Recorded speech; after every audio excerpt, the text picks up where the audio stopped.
আমাদের পূর্বের লেসনেই দেখেছি কিভাবে অ্যালাইনমেন্ট ব্যবহার করে আমাদের ডিজাইনের বিভিন্ন অবজেক্টকে আমরা অ্যালাইন করতে পারি। এবার আমরা আরো কিছু এক্সাম্পল দেখব অ্যালাইনমেন্টের। আমি কয়েকটি অবজেক্ট এখানে তৈরি করছি।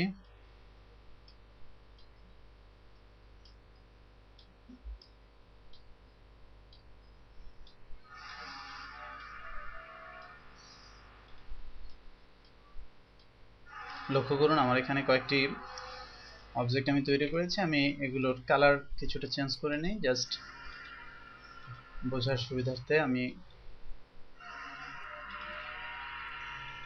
কালার কিছু চেঞ্জ করে নিচ্ছি। এটি কোনো ম্যান্ডেটরি পরিবর্তন নয়, আমি জাস্ট এই কালারগুলোর মধ্যে পার্থক্য বা অবজেক্টগুলোর মধ্যে পার্থক্যকে মিন করার জন্য এটি করলাম। আমি এবার এর অ্যালাইনমেন্ট প্রক্রিয়া নিয়ে আলোচনা করব। আমরা এখানে বেশ কিছু অ্যালাইনমেন্ট ইতিপূর্বেই দেখেছি, কিভাবে লেফট অ্যালাইন করা যায়, কিভাবে রাইট অ্যালাইন করা যায়। আমরা এবার একে সেন্টার অ্যালাইনড বা ভার্টিক্যালি সেন্টার অ্যালাইনড কিভাবে করা যায় তা দেখব। ভার্টিক্যালি সেন্টার অ্যালাইন মূলত এই অবজেক্টগুলোকে মাঝামাঝি দিক থেকে ভার্টিক্যালি এটি সেন্টার অ্যালাইন করবে। আমি বাটনটি চেপেই আপনাদের দেখাচ্ছি, লক্ষ্য করুন এই অবজেক্টগুলো সব এক লাইনে চলে এসেছে এবং সেন্টার পয়েন্টকে বেস ধরে এটি মূলত অ্যালাইনমেন্ট করেছে।